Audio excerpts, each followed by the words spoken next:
Черное озеро. Казанская Лубянка. Улица Дзержинского, проходящая вдоль парка Черное озеро, с первых лет советской власти известна располагавшимися здесь зданиями НКВД, а затем КГБ и МВД. Корабль под названием «Россия». Переход штурвала от Горбачева к Ельцину дал отмашку лихим 90-м.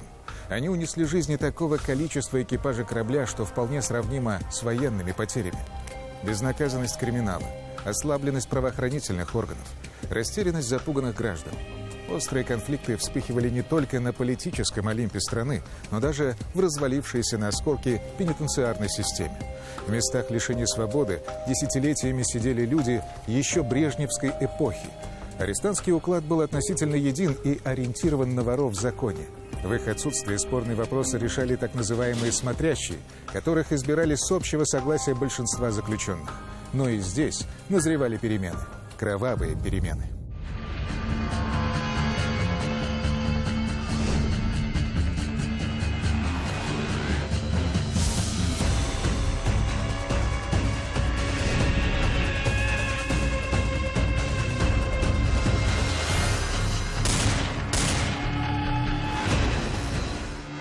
«13 октября 1991 года на утренней проверке в Казанской исправительной трудовой колонии номер 2 администрация не досчиталась одного из заключенных. Пропал 36-летний Дамир Ахмедзянов, неоднократно судимый за кражи и грабеж. За смуглую кожу, темные глаза и черные кудрявые волосы ему дали весьма экстравагантную кличку – «Итальянец». На новом месте дерзкий итальянец не признавал полномочий смотрящего за ИТК-2 26-летнего Азата Гайнутдинова по кличке Гайнут. Итальянец постепенно сам стал претендовать на неформальное лидерство в зоне, живо интересуясь судьбой денежной кассы – общака. Из характеристики Ахмедзянова Дамира. К работе относился недобросовестно, норму выработки не выполнял, поддерживал отношения с отрицательной частью осужденных. К мероприятиям воспитательного характера относится неприязненно. Читателем библиотеки не состоял. Допустил более 25 нарушений режима содержания. Часто пил спиртное, за что неоднократно выдворялся в помещение камерного типа. Среди осужденных он пользовался определенным авторитетом. Разные там группировки, между ними иногда возникала вражда. Но зачастую пускали в ход кулаки, а то и ножи, другие там приспособления. Итальянец тоже не хотел быть серой массой, тоже старался выделиться. Смотрящий Гайнут конкуренту-итальянцу, конечно, не обрадовался, но и не сильно его опасался с таким-то криминальным послужным списком. Первый раз Гайнутдинов привлекался к уголовной ответственности в далеком 1986 году, когда в составе казанской группировки «Северные» учинил хулиганские действия. Тогда 20-летний Азат только вернулся из армии и устроился работать водителем. В свободное от работы время вместе с приятелями он нанес несколько ударов металлическим предметом безоружному парню с улицы Челюскина. Через 5 дней те же лица напали на парней, которые шли из кинотеатра «Огонек». Сам Гайнут пинал сбитого на землю человека ногами. Народный суд Ленинского района Казани назначил ему тогда 3 года лишения свободы, но тут подоспела амнистия. Через год Азата Гайнутдинова перевели на стройки народного хозяйства, или, как их называли в народе, химию. Но воздух свободы пьянил молодого хулигана.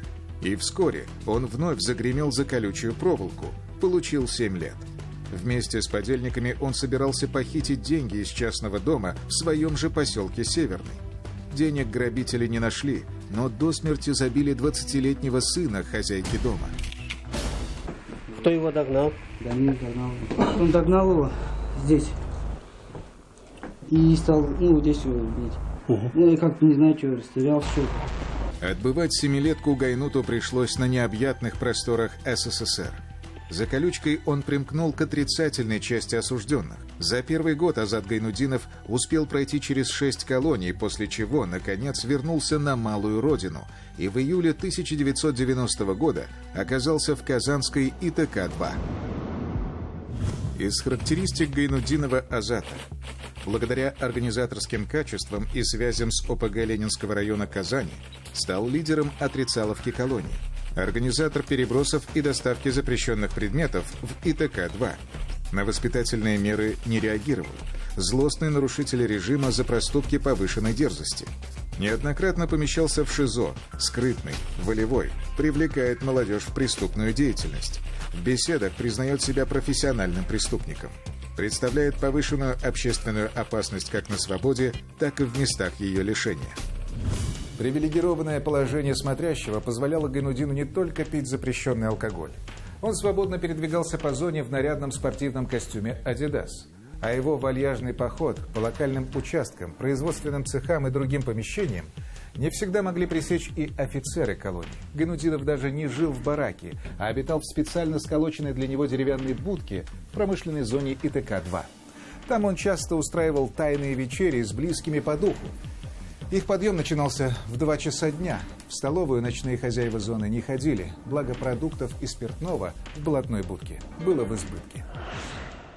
Начальники цехов и мастера неоднократно ставили в известность оперотдел и администрацию колонии, что в промышленной зоне круглосуточно проживают посторонние лица. Но все жалобы оставались неуслышанными. К тому же еще в 1988 году в пенитенциарной системе России сократили штаты, и хронический некомплект контролерского состава уже не позволял полностью перекрывать негативные явления среди спецконтингента. Пропажа одного из заключенных была, конечно, чрезвычайным происшествием. Первой версией стал возможный побег Дамира Ахмедзянова, хотя сидеть итальянцу оставалось всего 8 месяцев. В ходе ее отработки был опрошен дежурный наряд воинской части 7474, отвечавший за охрану внешнего периметра колонии. Во время утренней проверки было установлено, нет осужденного по кличке Итальянец. Ну что в таких случаях? Сразу побег. По периметру охраны созвонились, выясняли нарушение там периметра основного ограждения не было, оружие не применено. То есть побег практически отсутствует. Следовательно, приходится искать внутри колонии, внутри зоны. Помощник начальника караула категорически отрицал возможность убытия кого-либо с подконтрольной территории. Этот сержант внутренних войск заметно нервничал и нехотя рассказал, что накануне пресек попытку переброса какого-то странного груза на волю. Со слов помощника начальника караула, 12 октября 1991 года около 20 часов на пост номер 11 ворвались 2 гражданских. Почти одновременно с их появлением из-за колючей проволоки зэки кинули большой мешок. Караульный, увидев посторонних, сделал предупредительный выстрел вверх из автомата. Непрошенные гости убежали, несолоно хлебавши. Солдаты с трудом перекинули тяжелую ношу обратно на территорию колонии. Смотрящий Азат Гайнутдинов пытался уговорить их пропустить якобы находящийся внутри сварочный аппарат и сулил за это любые деньги. Сквозь намокшую ткань прощупывалась человеческая голова и конечности, а сама мешковина сочилась кровью. После провала переговоров контрабанду быстро подхватили 2 расторопных заключенных и на носилках унесли в неизвестном направлении. На вопрос, почему караул не заблокировал столь странную посылку на волю и не доложил о случившемся руководству, сержант пояснил, что побаивался связей Гайнута с находившимися на свободе членами казанских группировок. Опрошенный оперативниками, смотрящий за зоной долговязый татуированный Гайнут, лишь ухмылялся. Он отвергал причастность к исчезновению итальянца. Отработка его окружения по понятным причинам также не принесла результатов. Оставались лишь люди, исполнявшие всю грязную работу для семейки Гайнутдинова. Их давно сломленная воля не позволила долго молчать в ответ на неудобные вопросы о произошедшем. Один из таких угнетенных, Петр Ларин, Петруха, рассказал, что стал невольным свидетелем злодеяния. В ночь с 11 на 12 октября 1991 года Азат Гайнутдинов затеял пьянку со своими семейниками. В очередной раз приняв на грудь, в 5 утра разгоряченный Гайнут отправил свою шестерку Ларина за оружием. Гонец вернулся с 2 оружейными обрезами, которые помог собрать и зарядить патронами приближенный к смотрящему Игорь Антонов, Корсак, на воле относившийся к казанской группировке «Калуга». Корсак опробовал один из обрезов выстрелом в деревянные стеллажи, после чего вооруженный Азат Гайнутдинов послал его в отряд за тихо дремлющим итальянцем. Вскоре Антонов привел едва отошедшего ото сна криминального конкурента в слесарную мастерскую цеха цветного литья. Не зная, что его ожидает, итальянец смело шагнул внутрь. Увидев направленное дуло, жертва лишь успела дико крикнуть «Азат! Азат! Азат!», после чего раздался оглушительный выстрел.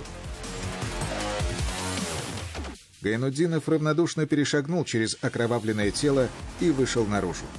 Оставшийся внутри Игорь Антонов, Корсак, заметил, что итальянец шевелится, и сообщил об этом Гайнуту. Разъяренный убийца вернулся и, несколько раз перезаряжая обрез и нажимая на курок, размозжил несчастному все лицо, не оставив никаких шансов на жизнь. Азат Гайнутдинов приказал Ларину скрыть следы преступления, выстроить забрызганный кровью спортивный костюм, вымыть пол и уничтожить труп. Сначала труп пытались растворить в ванной, вылив в нее содержимое 20-литровой бутыли соляной кислоты. Не получилось. Потом тело подожгли, а затем неугомонный смотрящий решил расчленить ненавистного даже после смерти итальянца. Петруха попытался осуществить эту идею с помощью совковой лопаты, но Гайнут приказал принести топор и сам отрубил покойному руки и ноги, а также разделил на 2 части верхнюю и нижнюю части туловища. Тело упаковали в тот самый мешок. Петр Ларин и его коллега по цеху отверженных, Александр Александров, стали уничтожать следы преступления под крики грозного шефа, чтобы все тут блестело. В то время еще не было сотовой связи, но Гайнут умудрился вызвать на подмогу членов подчиненной ему Казанской ОПГ «Северной». По наказу Гайнута они оделись в старые балоневые куртки и взяли с собой рабочие рукавицы. В октябрьских сумерках к мотовозным воротам ИТК-2 тихо подкатил автомобиль с тонированными стеклами. Со слов Петрухи, за переброс кота в мешке Гайнут передал солдатам 250 рублей, солидную на тот момент сумму. На своем горбу останки итальянца притащил Александров.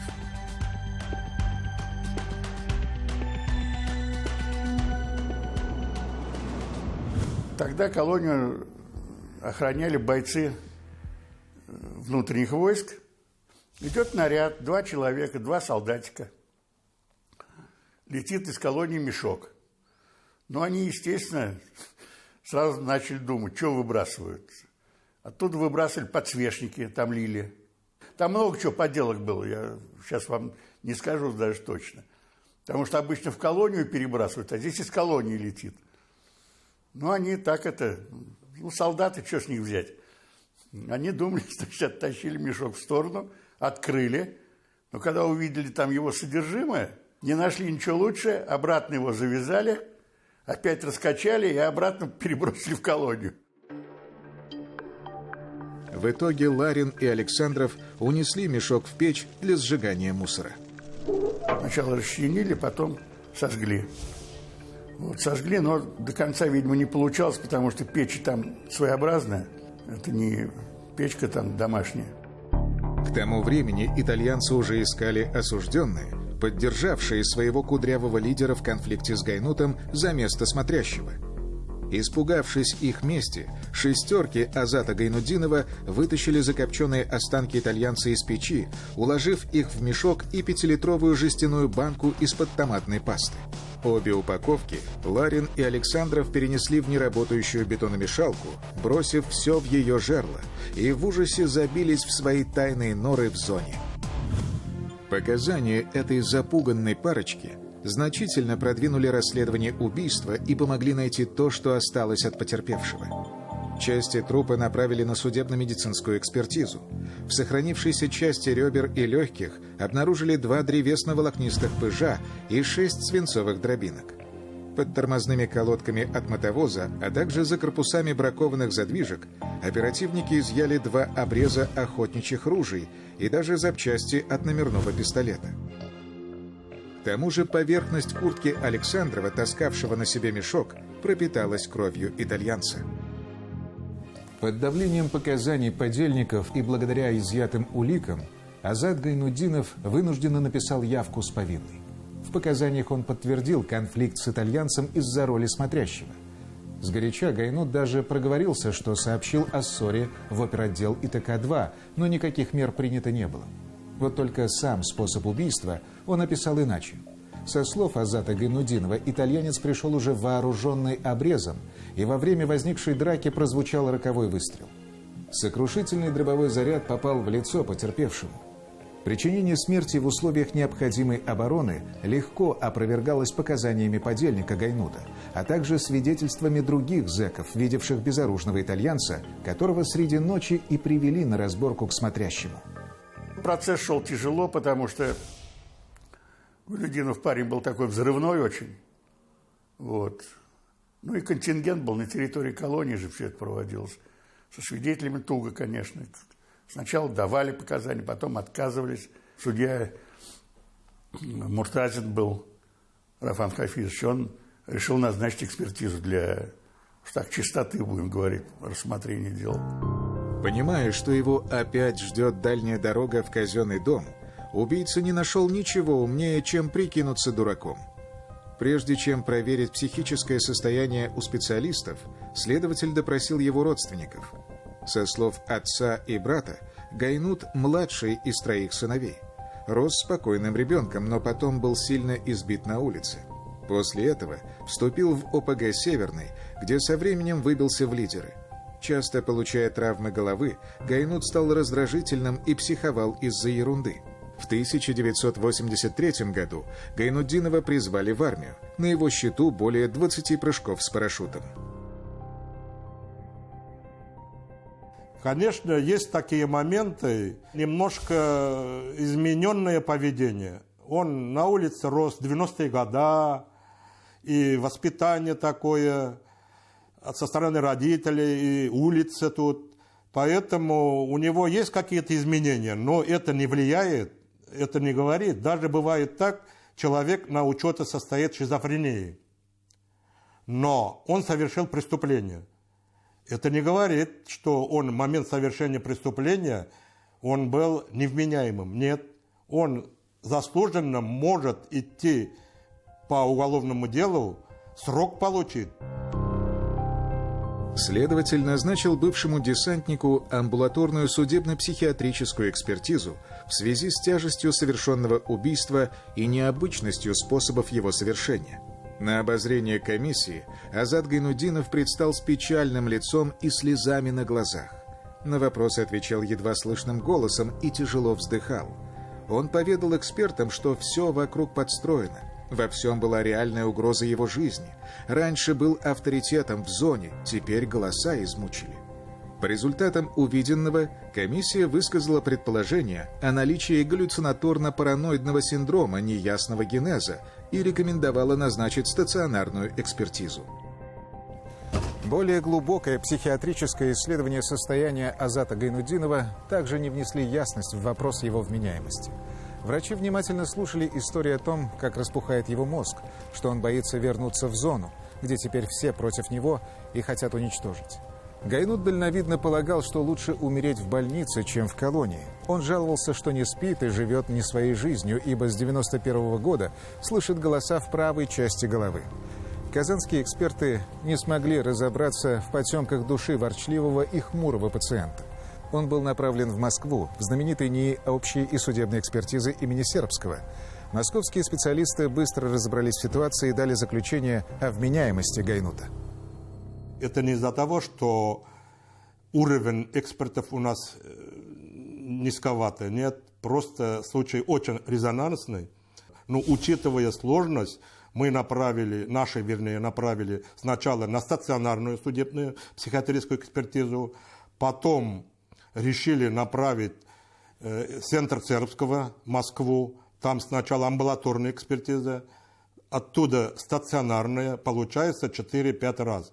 Потом повторно у нас. И в конце считали экспертное заключение. Человек был в момент совершения преступления вменяемым и смог давать отчет своим действиям.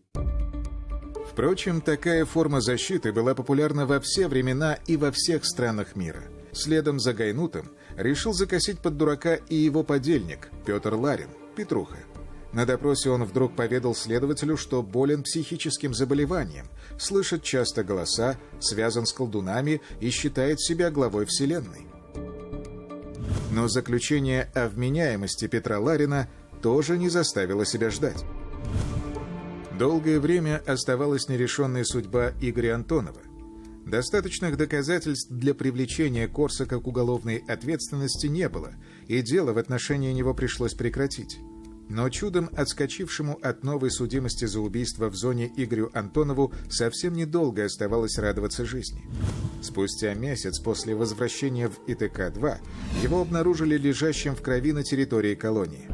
Через неделю после получения столь серьезных повреждений Корсак скончался, не приходя в сознание. Кто и за что его убил, так и осталось тайной.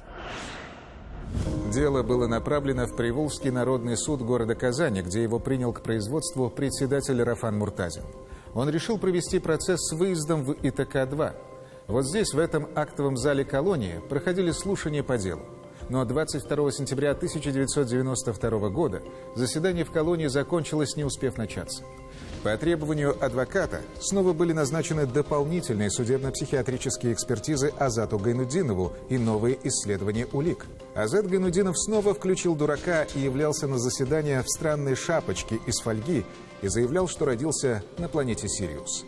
У Александрова и Ларина даже истекли сроки наказания по старым приговорам.